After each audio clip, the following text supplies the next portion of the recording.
Ce sont les limites psychologiques de l'ego qui sont fondées sur la mémoire de l'homme en relation avec la mémoire de sa race. Autrement dit, ce que l'homme pense sur le plan psychologique de son ego, ce qui constitue sa personnalité, ce qui meuble son espace mental inférieur, fait partie de ce que j'appelle l'enveloppe de l'esprit. Je l'ai développé un peu dans le livre qui va sortir. C'est un concept qui est important parce que c'est un concept qui, pour la première fois, nous fait approcher le domaine de la conscience, le domaine de l'esprit ou le domaine de l'intelligence d'une façon spatiale. Autrement dit, l'âme est dans un corps matériel, nous vivons dans un corps matériel, nous avons une certaine conscience des limites spatiales de notre conscience dans l'enveloppe matérielle. Lorsque nous rêvons que nous allons en voyage astral ou que nous allons en projection éthérique, nous avons une autre conscience spatiale qui est libre du corps matériel. Mais sur le plan psychique, sur le plan de l'intelligence, sur le plan de la puissance, sur le plan de l'identité, sur le plan de la révélation, sur le plan de la compréhension, sur le plan du saisissement, sur le plan non existentiel, mais purement systémique et cosmique, il faut que l'homme en arrive éventuellement à percer un espace matériel ou un espace psychique que j'appelle l'enveloppe de l'esprit et qui est constitué de tout l'ameublement mémoriel de sa conscience évolutive, qui constitue, naturellement, la structuration psychologique de son moi planétaire. Avant que l'homme puisse en arriver à faire des constats extramatériels, extraplanétaires, des constats systémiques, des constats psychiques, des évaluations qui sont à l'extérieur de son intellect ou à l'extérieur de son mental inférieur, il lui faudra entrer dans une conscience télépathique et pour ça, il lui faudra avoir dépassé les limites spatiales de son enveloppe égoïque, de l'enveloppe de son esprit. La raison pour laquelle j'ai appelé ça l'enveloppe de l'esprit, c'est parce que je me rappelle qu'avant ma propre expérience, ma propre fusion en 69, lorsque je vivais ma conscience personnelle, ma personnalité, mon ego comme l'homme le vit, je réalisais constamment que nous étions, les êtres humains sur cette planète expérimentale, des créatures, c'est-à-dire des êtres sans soutien absolu, des êtres qui n'avaient pas de faculté critique absolue face au monde, qui est à l'extérieur de la spatio-temporalité, donc à l'extérieur de l'expérience de nos sens. Et c'est pourquoi nous faisons partie de ce que j'appelle l'involution, c'est-à-dire de cette conscience incarnée et qui, sur le plan de l'ego, se rapporte toujours aux pulsions de l'âme, dont elle est victime d'ailleurs, sans comprendre les mécanismes obscurs qui déterminent la destinée de l'âme, qui déterminent aussi son appointement avec son propre pouvoir de lumière en tant qu'être systémique en potentiel.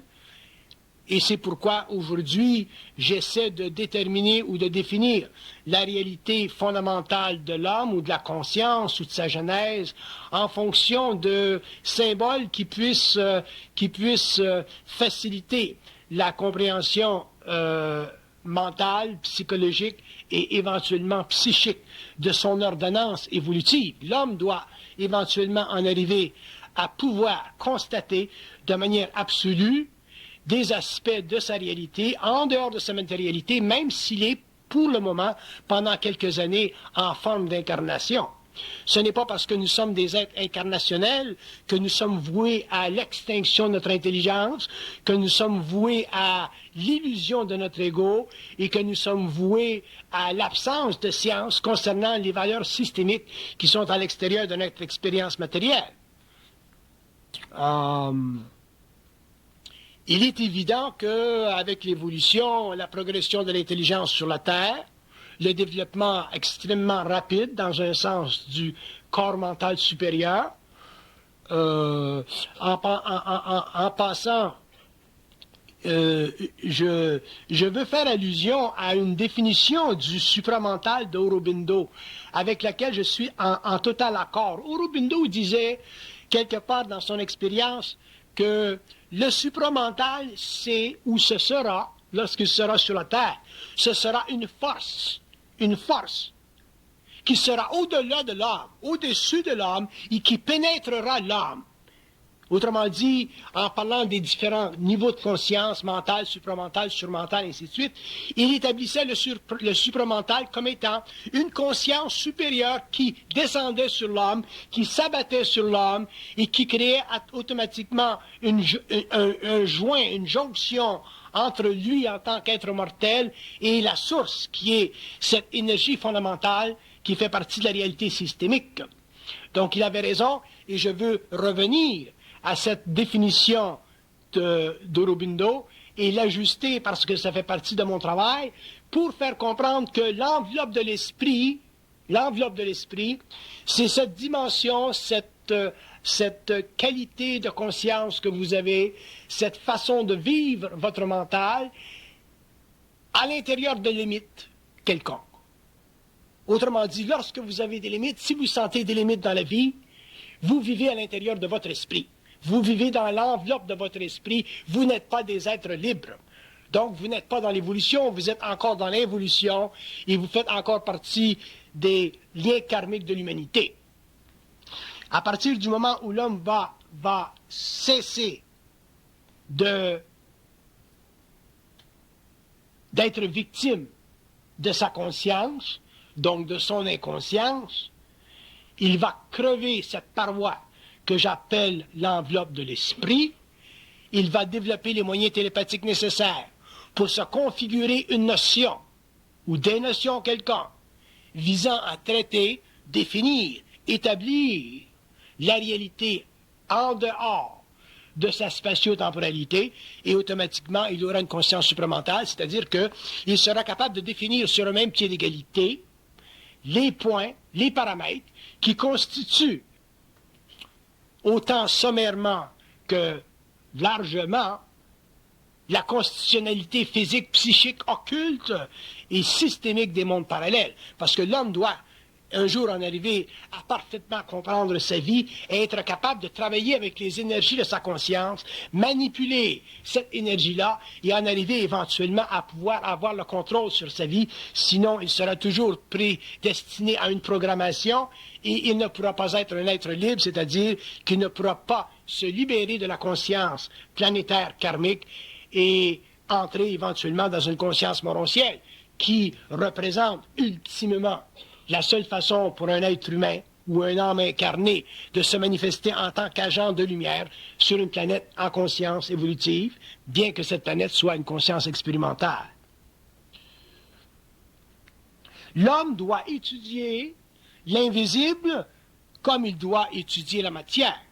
L'homme doit connaître l'invisible comme il doit connaître la matière. Il n'y a pas de différence entre l'invisible et la matière.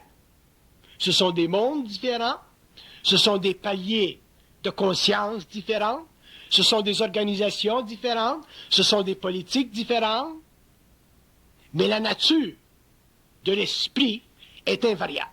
Et l'homme doit comprendre ceci parce que s'il ne réalise pas que la nature de l'esprit est invariable, à ce moment-là, il va être forcément obligé d'assujettir sa conscience à la mémoire de la race. Et si on me demandait quelle est la différence entre l'involution et l'évolution, la 5e race racine, la 6e race racine, le mental inférieur réflectif de l'évolution et le mental supérieur totalement créatif de l'évolution, c'est qu'un homme conscient n'appartient pas à la mémoire de sa race. Qu'il soit hindou, juif, arabe, français, irlandais, canadien, ça n'a aucune importance. Un être conscient n'appartient pas à la mémoire de la race. Ceci ne veut pas dire qu'il ne bénéficie pas de la mémoire de la race. Mais il n'appartient pas à la mémoire de la race, dans ce sens qu'il n'y a pas de notion dans l'involution susceptible de lui convenir parfaitement. Que vous preniez n'importe quoi, les philosophies ésotériques, les philosophies occultes, les religions, tout ce que l'homme a développé pendant l'évolution sur le plan de la réflexion de son ego n'est pas suffisant pour un être conscient. Pourquoi? Parce qu'un être conscient vit à deux niveaux. Il vit au niveau d'une conscience mentale qui est techniquement réfléchi, mais aussi il vit au niveau d'une conscience créatrice, en émission, totalement capable de manifester une critique instantanée des formes qui font partie de la mémoire de la cinquième race racine. Et c'est là que l'homme commence à être libre. Il est évident que pour l'évolution, pour les races, pour les peuples, les systèmes, les philosophies, les religions sont nécessaires. Donc quand je parle contre les religions, les philosophies ou les systèmes, je ne parle pas contre eux de manière diffamatoire, parce que je suis très très conscient que les peuples ont besoin des supports qui font partie de l'évolution. Par contre, je sais que sur le plan de l'individu, sur le plan de l'individuation, sur le plan du développement de la conscience personnelle, à ce moment-là, l'homme se rendra libre de la conscience de sa race.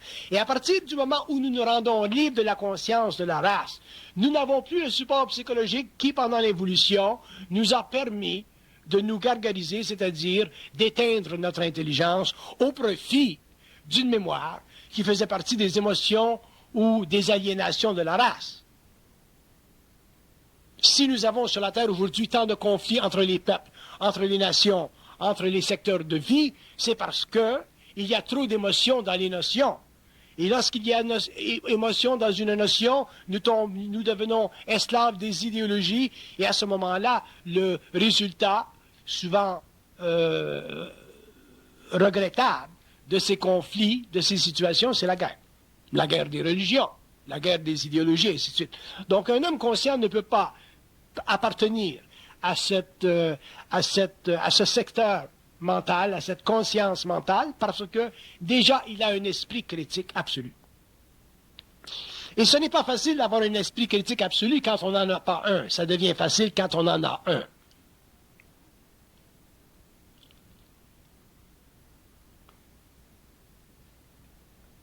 Parce que quand on a un esprit critique absolu, à ce moment-là, on devient, et ça c'est très important, on devient pour la première fois un être qui vit sa conscience à l'extérieur de l'enveloppe de son esprit. Donc, ce que vous appelez l'ego, moi j'appelle l'enveloppe de l'esprit. Lorsque l'enveloppe de l'esprit est transpercée, il y a transparence dans l'ego. L'ego est transpercé. À ce moment-là, l'homme peut plus facilement développer une conscience critique. Mais l'homme devra développer une conscience critique. L'homme conscient, l'homme de la sixième race racine, les êtres qui auront finalement conquis le statut morontiel de leur conscience en évolution, seront obligés, à certains moments de leur vie, d'établir les normes, selon leur conscience universelle, qui définiront la réalité. Et ces normes-là seront les assises d'une nouvelle conscience et feront l'affaire de tout le monde, de tous les gens, de tous les hommes qui ont une conscience supramentale. Deux êtres qui ont une conscience supramentale, qui ont une conscience partiellement systémique, se comprennent très très facilement. Pourquoi? Parce que leur conscience, elle est basée sur le mouvement vibratoire de l'énergie. Elle n'est pas basée sur la forme ou la valeur de la forme, sanctionnée par l'histoire ou la mémoire de la race.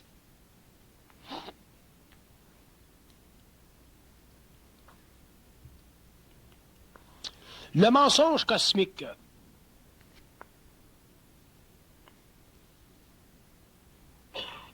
Le mensonge cosmique, c'est probablement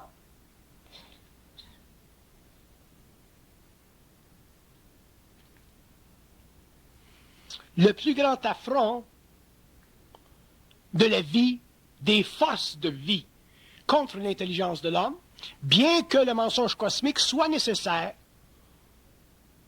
parce qu'il sert de palliatif pendant des siècles et des siècles contre le choc de la lumière que les hommes ne pourraient pas supporter s'ils étaient mis face à face avec la réalité.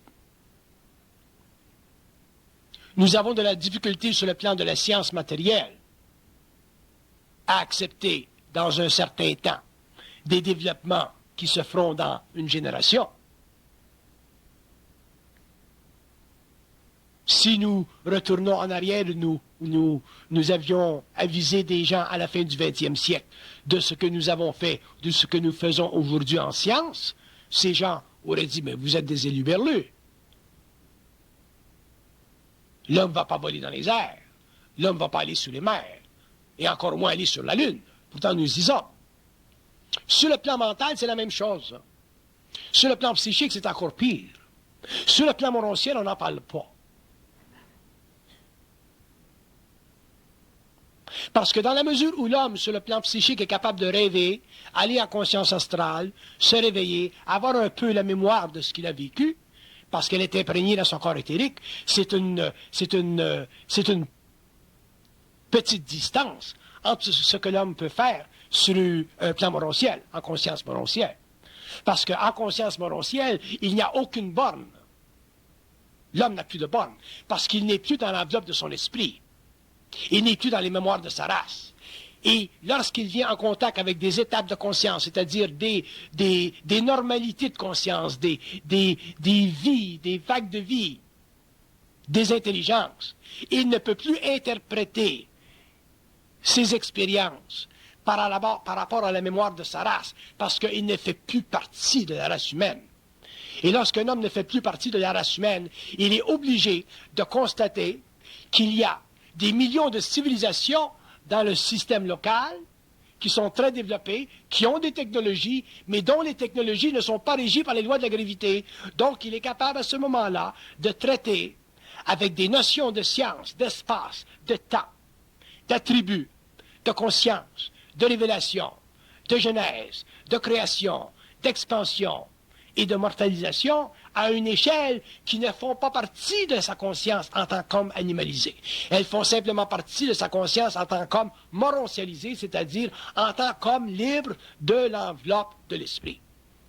C'est pour ça que je dis, l'homme, il y a des gens qui disent, mais pourquoi nous vivons des initiations? Pourquoi l'homme a dû souffrir ou pourquoi l'homme souffre dans une initiation? Pourquoi doit souffrir l'homme pour accéder à un certain niveau de conscience? Pour la simple raison que l'homme est régi par le mensonge cosmique. Donc, une initiation, que ce soit une initiation astrale, que ce soit une initiation solaire, une initiation, c'est une épreuve qui permet à l'homme d'avoir une mesure de sa petitesse, qui permet à l'homme d'avoir une mesure de son incapacité psychique, qui permet à l'homme d'avoir une mesure de ses craintes, qui permet à l'homme, autrement dit, d'avoir une mesure de son humanité. Dans une initiation, vous avez une mesure de votre humanité.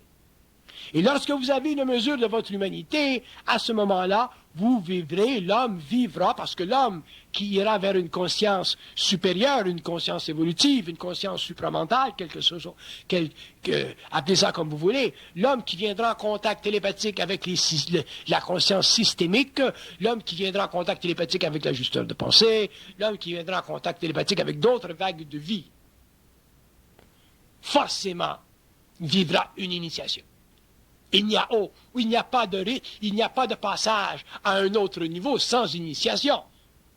L'initiation, c'est l'aspect le plus fondamental de l'évolution, c'est l'aspect le plus fondamental de la progression, et un homme qui n'est pas capable d'accepter que l'initiation, surtout l'initiation solaire qui vient à la fin du XXe siècle, fait partie de l'ajustement de sa conscience vibratoire pour l'élévation, non pas de son âme, mais de son esprit, ne peut pas comprendre qu'est-ce que c'est une conscience supramentale. Il ne peut pas bénéficier de ce que nous appelons une télépathie avec les circuits universels. Il ne peut pas établir sa volonté sur la Terre. Donc, il ne peut pas ajuster sa programmation. Pourquoi? Parce qu'il ne fait pas partie des aînés de la race. Et quand je parle des aînés de la race, je parle des aînés de la race humaine, c'est-à-dire de ces êtres qui, en esprit, ont conquis le monde de la mort. Vous n'avez pas besoin de mourir pour conquérir la mort. Vous avez simplement à avoir peur de la mort pour conquérir la mort. Mais le mensonge cosmique, le concept du mensonge cosmique qui est nouveau, qui est très révélateur à la fin du XXe siècle, devra être développé, étudié par l'homme pendant des grandes générations, parce que le mensonge cosmique, ou sa percée, équivaudra au cours de l'évolution à la maîtrise des sciences cosmiques, à la maîtrise des sciences obscures. et à l'appointement de l'homme sur la Terre en tant que membre de la régence planétaire. Qu'est-ce que c'est la régence planétaire ou qu'est-ce que ce sera la régence planétaire? La régence planétaire sera le résultat de l'appointement de l'homme en tant qu'absolu critique de tout ce qui existe sur le plan systémique, que ce soit dans l'espace-temps matériel, que ce soit sur le plan astral, que ce soit sur le plan morontiel. Autrement dit, ce sera la manifestation intégrale de l'esprit de l'homme. Et l'esprit de l'homme, c'est la résultante, le résultat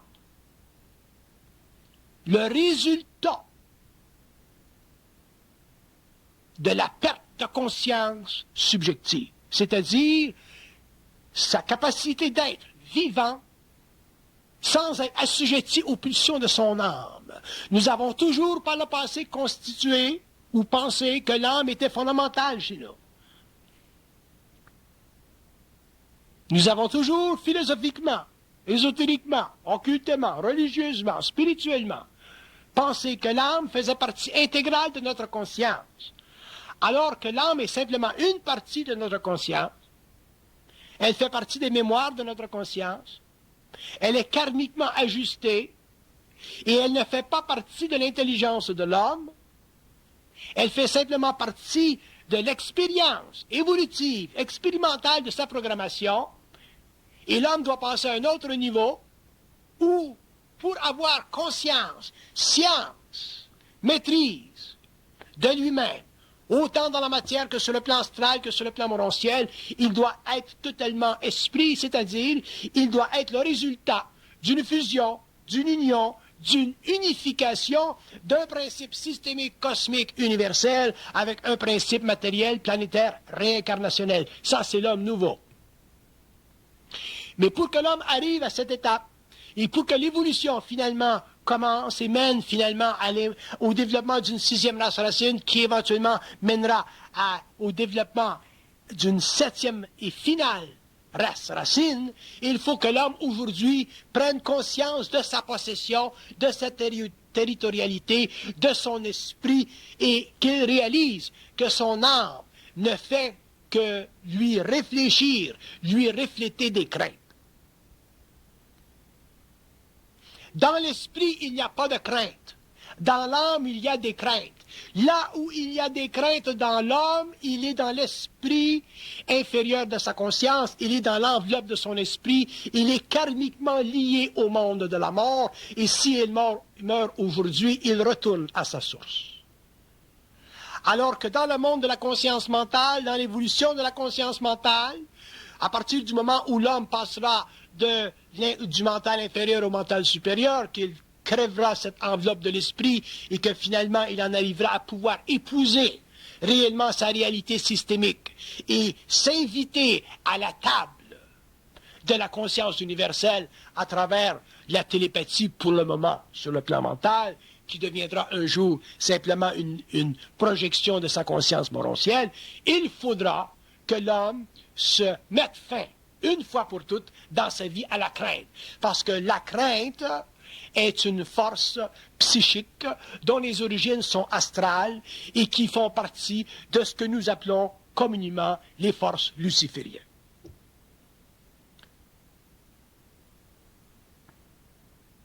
Vous savez, lorsque nous parlons des forces lucifériennes, nous parlons des forces sataniques, ou des forces obscures, nous devrions utiliser le terme des forces obscures.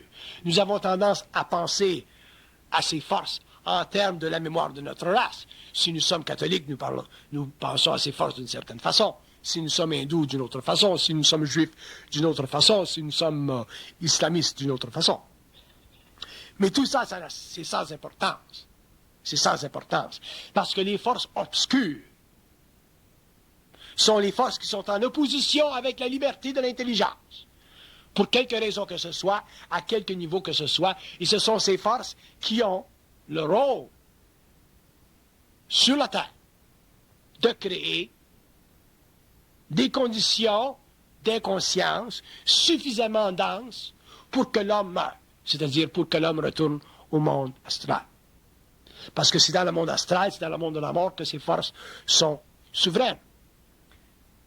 Donc, si nous parlons du mensonge cosmique, si des initiés établissent que le mensonge cosmique existe, il est important pour les hommes qui travailleront à l'étude de cette conscience au cours de l'évolution, de réaliser que l'homme est un être de lumière.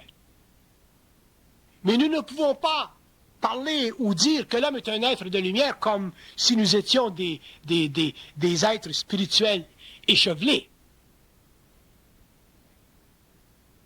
Il ne s'agit pas pour l'homme de se promener dans la rue et dire « Ah, mais moi je suis un être de lumière ».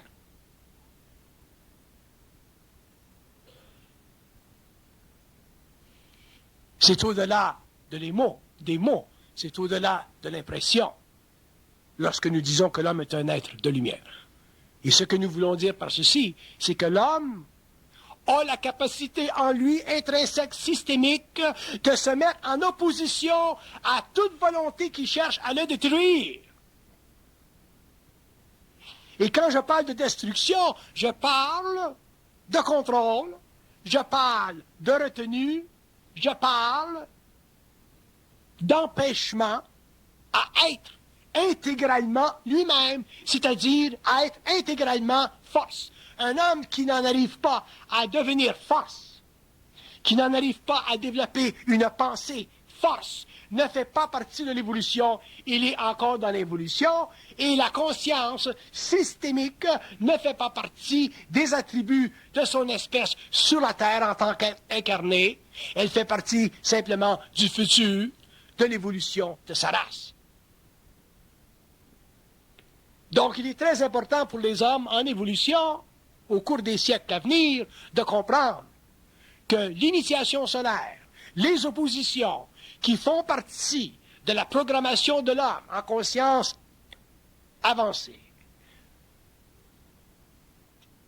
sont nécessaires et sont fondamentalement nécessaires pour que lui, en tant qu'être de lumière, apprenne à développer un sens critique, apprenne à développer une conscience intégrale et apprenne à éliminer de sa conscience ce que nous appelons la crainte, afin de finalement percer l'enveloppe de son esprit et toucher du doigt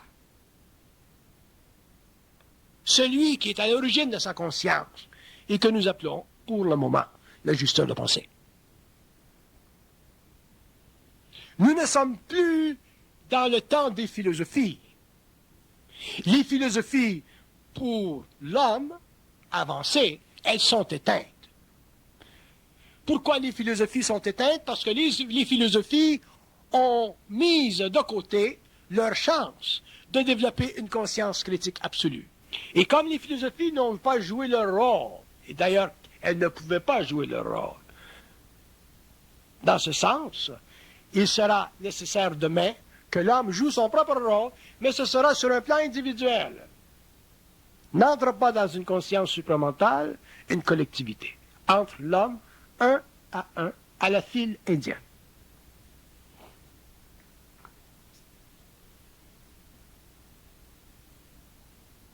Mon expérience de longue date m'a démontré que nous ne sommes pas tous prêts, dans un temps ou dans un autre, à ce que nous appelons la fusion ou la conscience supramentale ou cette conscience intégrale de l'être. Nous ne sommes pas tous prêts. Mais il y a des hommes sur la Terre, des femmes sur la Terre qui sont prêts à entrer dans une conscience qui est vibratoire. Il y a des hommes qui sont prêts à comprendre par vibration et qui sont prêts à mettre de côté la compréhension psychologique de la forme. Parce que tant que l'homme croira comprendre par la forme, il ne comprendra rien. Parce que la conscience supramentale commence sur le plan vibratoire et elle s'étend à partir du plan vibratoire à l'infinité.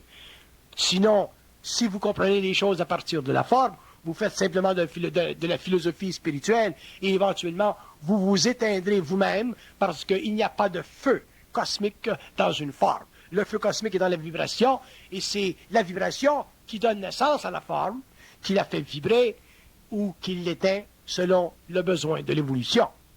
Si vous n'êtes pas capable de supporter la vibration, si vous n'êtes pas capable d'être en vibration, si vous n'êtes pas capable de comprendre par vibration, si vous n'êtes pas capable instantanément de saisir par vibration les notions les plus ardues ou les notions les plus faciles, vous ne pouvez pas être à l'extérieur de cette enveloppe de l'esprit qu'on appelle l'ego.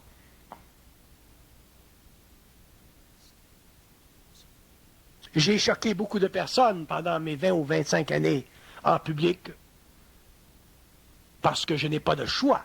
Je suis obligé de choquer. Il n'y a pas de changement sans choc. Il n'y a pas d'élévation de conscience sans choc. Il faut choquer. Je n'ai pas choqué pour le plaisir de le faire, mais une conscience créatrice est forcément obligée de choquer. Pourquoi? Pour deux raisons. Parce que, premièrement, elle devient une conscience critique absolue, et deuxièmement, elle dit des choses qui ne font pas partie de la mémoire de la race. Et en général, lorsque l'homme n'est pas capable de se référer à la mémoire de sa race, il se sent insécure. Le chrétien qui ne peut pas se référer à la mémoire de sa race, le juif qui ne peut pas se référer à la mémoire de sa race, ou les individus qui ne peuvent pas être totalement libres, ne peuvent pas évoluer, ne peuvent pas passer de l'involution à l'évolution, ils peuvent progresser. Vous pouvez parler très bien, vous pouvez faire de grands discours, mais vous ne pourrez pas changer vous ne pourrez pas changer le monde, parce que vous ne pourrez pas vous changer vous-même.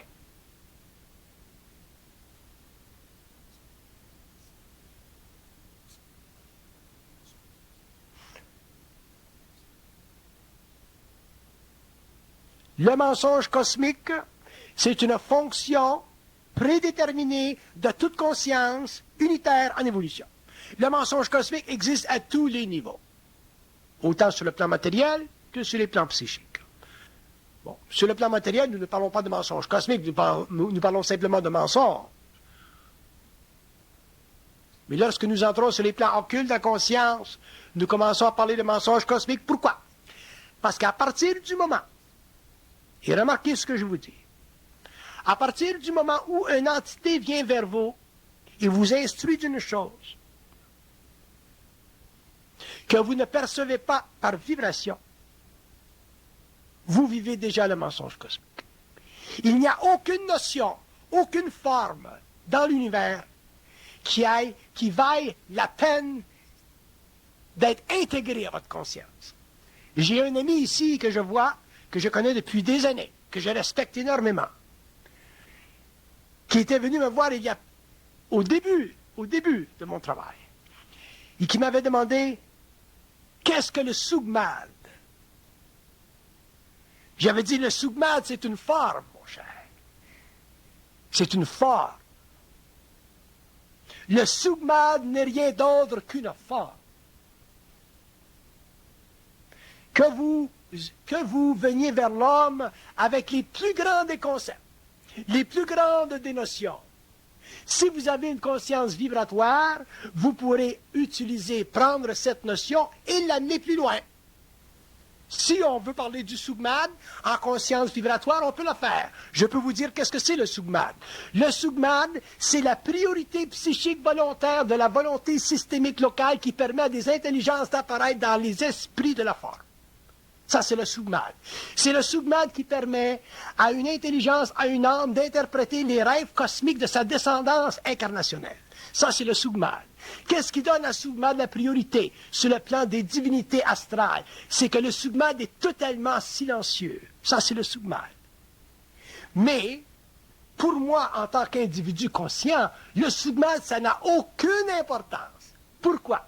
Parce que, en tant que conscience intégrée, intégrale, la seule chose qui compte dans le mouvement de mon esprit, c'est la déformation, la destruction de la forme.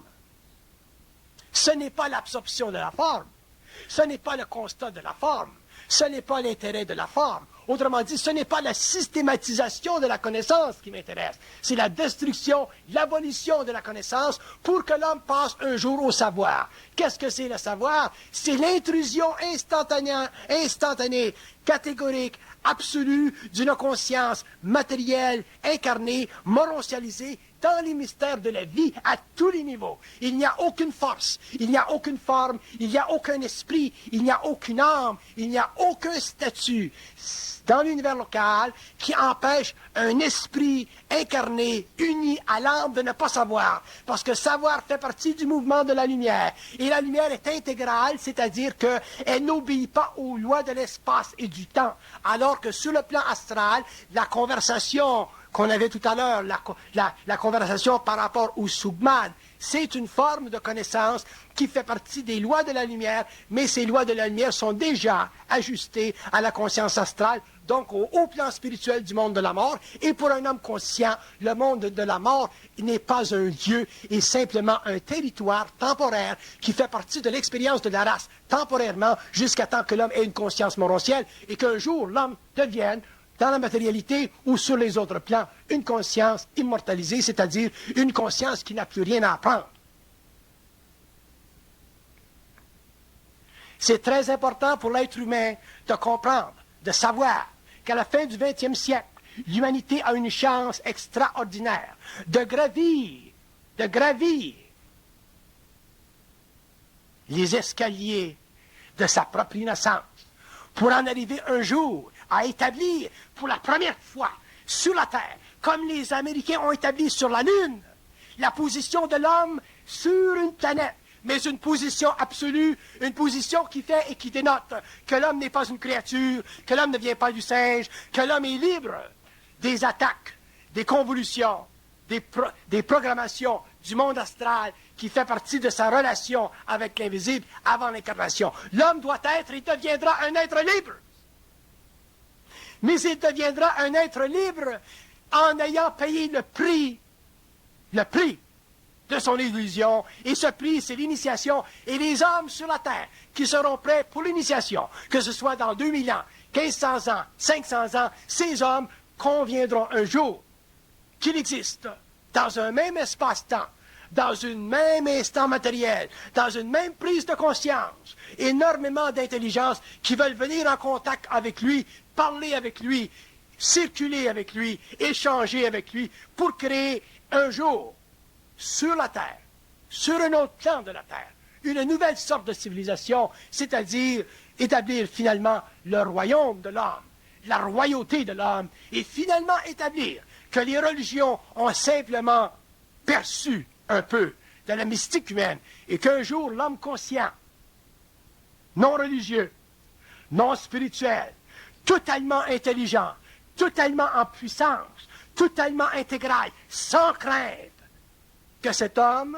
sur la terre, est devenu, finalement, le fils aîné de sa conscience, et qu'il a le droit de parler avec des intelligences, d'autres systèmes de vie sur un même pied d'égalité, et que son corps mental ne puisse plus, à ce moment-là, être magnétisé pour que lui, en tant qu'être, demeure un être de déchéance comme il a été pendant l'évolution. Je comprends qu'il y a progression. Je comprends que durant la période des Atlantes, l'homme vivait dans son corps astral. Je comprends qu'avec le développement de la période des Rishis, l'homme a développé un corps mental inférieur. Je comprends qu'il fut nécessaire pour l'homme de développer un ego. Mais je comprends aussi que l'homme a été menti. Et je suis en opposition avec le mensonge. Ma vie, la totalité de ma vie, c'est la lutte contre le mensonge. Et ce ne sont pas les intelligences, ce ne sont pas les ordres, ce ne sont pas les dominations, ce ne sont pas les contacts avec l'invisible qui vont venir vous voir et vous dire « Oh, ben, on vous ment ». Non, c'est l'homme qui le découvre. Et l'homme l'a découvert, l'homme le découvrira. Et plus l'homme découvrira le mensonge, plus l'homme deviendra un immortel. Si vous ne comprenez pas ceci, que vous soyez dans n'importe quelle école, que vous soyez dans n'importe quelle philosophie, je vous jure que dans 5 ans, vous mettrez cette école de côté. Je vous jure que dans 20 ans, vous mettrez cette école de côté, parce qu'un homme conscient n'appartient à aucune école. Un homme conscient n'appartient à aucune école. Un homme conscient ne crée aucune école. Les écoles sont simplement des façons temporaires de façon temporaire, pour que nous puissions ajuster les forces de l'âme, pour que nous puissions sentir un peu ce qui pulse en soi, pour que nous puissions temporairement réaliser que nous sommes invités à la table des seigneurs, mais qu'en réalité, lorsque l'homme se retirera dans le désert de sa conscience, comme les initiés le font, l'homme comprendra à ce moment-là qu'il n'a pas besoin de support extérieur, qu'il n'a pas besoin de l'ameublement de son esprit, qu'il n'a pas besoin de l'enveloppe de son esprit pour être, et que la question fondamentale de Shakespeare, to be or not to be, est totalement irrévocable, est totalement non nécessaire, est totalement un jeu de l'esprit psychologique, parce que l'homme est ignorant. Un être conscient n'a pas à se demander s'il est ou s'il n'est pas. Sa présence dans le monde is a political statement.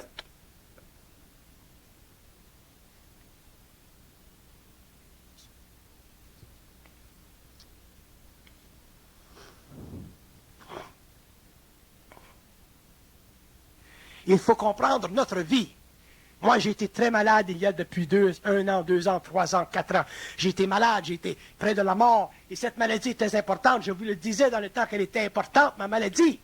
Donc, si ma maladie est importante, connaissez pas de me l'enlever. Je suis plein d'amis qui veulent m'enlever ma maladie, qui voulaient m'enlever ma maladie. L'homme doit connaître son phénomène. L'homme doit connaître son mystère. L'homme doit connaître sa réalité. L'homme doit connaître, doit savoir que toute opposition à sa conscience, à sa lumière, est un phénomène temporaire qui sert à quoi? Qui sert à unir ses principes, qui sert à faire de lui un être total, intégral, qui sert à faire de lui un être qui est totalement libre. C'est ça la conscience. Ce n'est pas important qu'on se guérisse tout de suite. C'est pas une maladie, une maladie.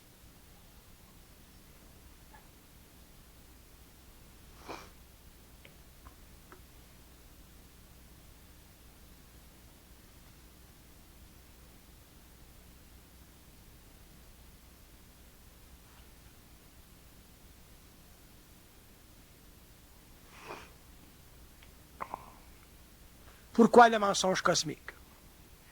Parce que nous croyons que nous sommes forts. Nous croyons que nous sommes prêts à ce que nous appelons le savoir. Nous croyons que nous sommes prêts à participer par télépathie avec des plans. Nous croyons que nous avons la carapace qui nous permet de nous protéger contre l'insanité. Mais c'est lorsque nous faisons face à des démonstrations, c'est lorsque nous faisons face à de grandes oppositions que nous réalisons que nous n'avons pas la force que nous croyons avoir. Et c'est pourquoi le mensonge cosmique est nécessaire. Il a toujours été nécessaire. Il le sera pendant très longtemps. Mais pour l'homme conscient, un jour il doit s'éteindre. Le mensonge doit s'éteindre.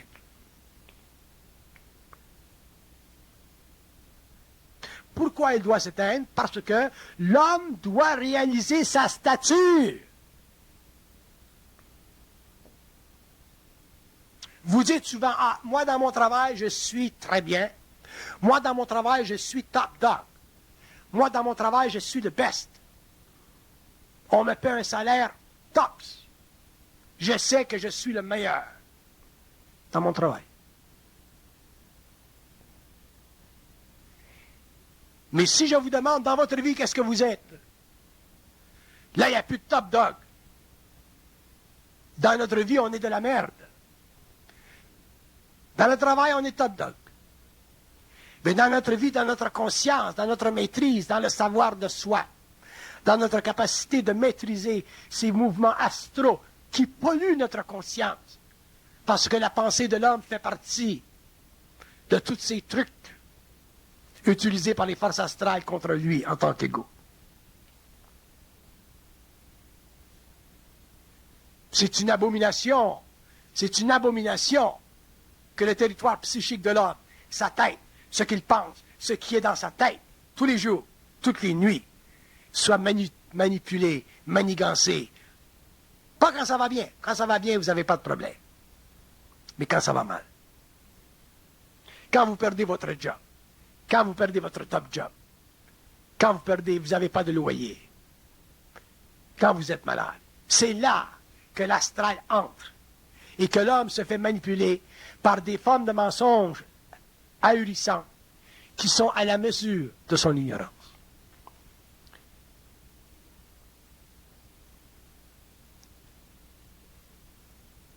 Mais le mensonge cosmique, c'est occulte. Et quand je dis que c'est occulte, je veux dire que la seule façon pour l'homme de l'éliminer de sa conscience, de l'éliminer de son être-té, de l'éliminer de son intelligence, c'est d'avoir une conscience vibratoire. Mais vous allez dire, qu'est-ce que c'est une conscience vibratoire? Et je vais vous répondre, c'est une force en vous qui vous permet, de manière absolue, de repousser, à court ou à long terme, tout ce qui ne fait pas votre affaire.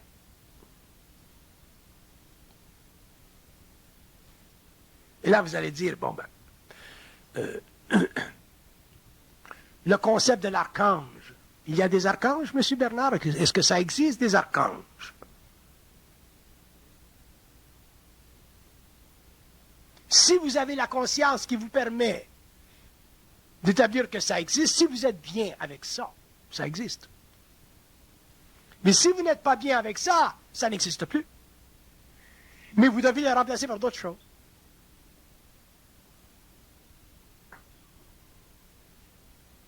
Mais vous allez dire, je vais remplacer par quoi? À ce moment-là, je vais vous dire, bon ben, parlez à votre boss. Parlez avec votre boss. Parlez avec la source de votre conscience mentale. Et si on est disposé à vous dire, à vous développer, à vous définir ce qu'un archange est, selon votre statut universel, selon votre statut évolutif, on vous le fera. Et à ce moment-là, ben, vous pourrez venir dans le monde et nous donner d'un autre niveau de connaissance. Si vous n'êtes pas capable de venir me voir et me dire, bon ben, un archange, c'est telle chose, telle chose, telle chose, telle chose, telle chose, à ce moment-là, vous ne pouvez pas sortir de votre enveloppe. Donc, vous êtes prisonnier de votre enveloppe, vous êtes prisonnier de la mémoire de la race. Et à ce moment-là, vous ne pouvez pas savoir. Donc, vous êtes encore dans le mensonge cosmique.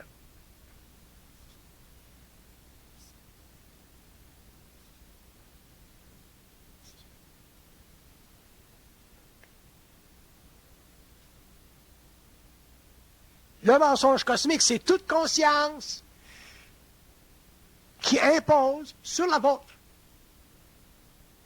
une importance plus grande que votre façon de penser. Si vous venez me voir et vous me dites, bon, écoutez, M. Bernard, je suis un grand initié, je viens de la Hongrie, j'ai quelque chose à vous dire.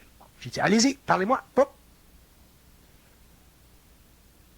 Et vous me dites, bon, ben, un archange, c'est telle chose, telle chose, telle chose, telle chose. Qu'est-ce qui se passe? Qu'est-ce qui va se passer? Je vais vibrer. C'est ma seule façon de savoir, c'est de vibrer. La seule façon pour un chien de savoir ou de connaître ses coordonnées, c'est de pisser contre le poteau. Moi, ma seule façon de connaître mes coordonnées, c'est de vibrer. Donc, je suis comme un chien cosmique, je pisse, je vibre. Vous m'arrivez avec le concept, un concept, n'importe quel concept, et je vibre. Si je ne le vibre pas comme vous, je vais démolir votre forme et je vais faire grandir la conscience ou la science de quoi que ce soit. C'est ce que l'homme doit faire. Pourquoi? Pour finalement, graduellement, au cours de son évolution, éliminer le mensonge cosmique. Je ne vais pas le vibrer pour moi. Moi, je ne suis pas intéressé à la connaissance. Mais ça fait partie de la vibration de créer des formes pour qu'il y ait une évolution sur le plan de la connaissance. Mais moi, en tant qu'individu, je ne suis pas intéressé à la connaissance. Parce que je ne pense pas. Mais je peux vibrer. Vous me dites, M. Bernard, est-ce que les âmes se dématérialisent? Est-ce que c'est possible de dématérialiser une âme? Je vais vibrer. Je vais vous dire oui. Il y a des stations spéciales dans le cosmos où des âmes sont dématérialisées, détruites. Fini, capote. Pourquoi? Parce qu'elles ne peuvent plus évoluer. Elles ont des failles fondamentales. Mais vous allez dire, mais ça, c'est pas intéressant, une âme qui se dématérialise, qui se fait dématérialiser, ça fait pitié. Ça fait pitié parce que vous avez des émotions de chameau, là. Vous êtes sur le plan matériel, là.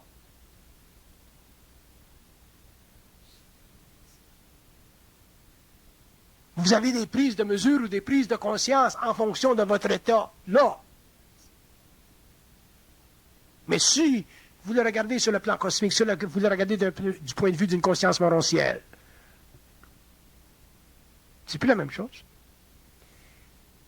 Je connais des gens qui s'inquiètent de savoir que possiblement, ce n'est pas un ajusteur de pensée que nous avons, c'est un autre, c'est nous là.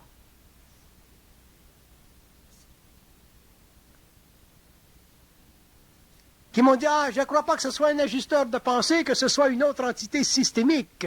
C'est moi là. On veut être là et être ici en même temps. On a peur d'être deux.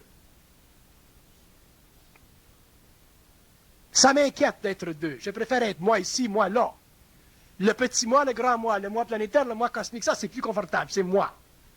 Et moi je vous dis que c'est pas moi, c'est moi et un autre, c'est deux. Ah, on n'est pas à l'aise deux. Deux, c'est de la possession. Deux, ça dérange. Donc on me dit, bon, ben, pouvez-vous me démontrer de façon calme qu'on peut être deux et être un en même temps? Moi, j'ai dit, je vais faire ça pour vous. Donc, j'ai dit, bon, mais je vais vous définir qu'est-ce que c'est une entité systémique, cosmique, qu'est-ce que c'est un ajusteur de pensée. Qu'est-ce que c'est la pensée? Premièrement, la pensée ne vous appartient pas.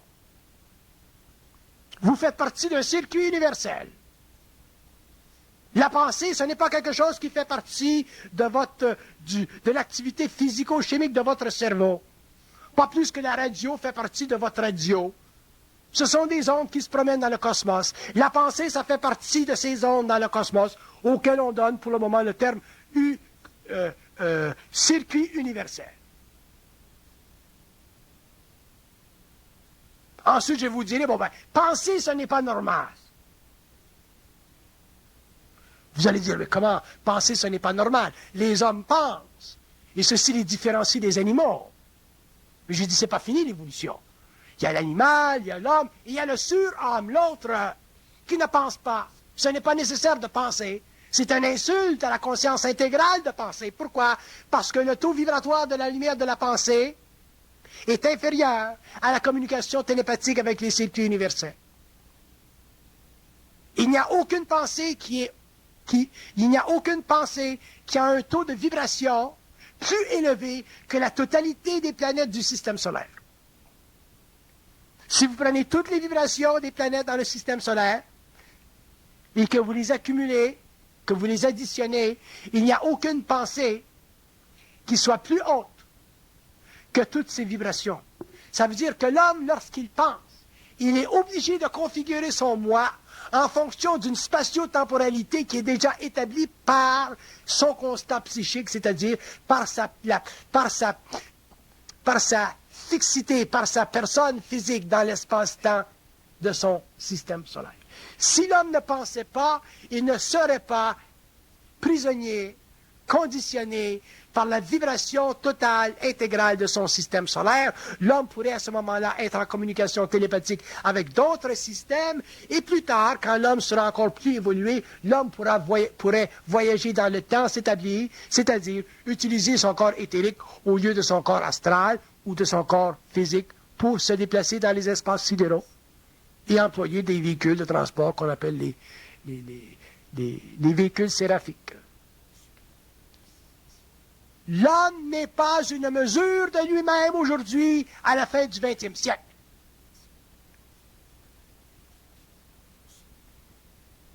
La science commence à nous donner une idée de ce que l'homme peut faire. Mais la science ne peut pas nous donner une idée de ce que l'homme est. Pourquoi? Parce que l'homme pense. Et pour mettre de côté un peu Shakespeare, au lieu de dire la question est-ce que je suis ou est-ce que je ne suis pas? Ou Descartes qui dit je pense donc je suis, un jour, l'homme dira je communique donc je voyage. Et à partir du moment où l'homme sera en communication télépathique, qu'il aura une conscience morontielle, l'homme ne sera plus obligé de retourner en forme astrale, c'est-à-dire de retourner au monde de la mort d'une manière classique. Et l'homme, à ce moment-là, aura une conscience immortelle, et l'homme comprendra les mystères, comprendra sa vie, comprendra les liens qui le lient avec les différents ordres de conscience des différentes vagues de vie dans le cosmos local, et l'homme découvrira qu'il y a une beauté dans l'univers local qui est tellement grande que s'il venait en contact avec elle, il croirait qu'il a mis les yeux sur Dieu.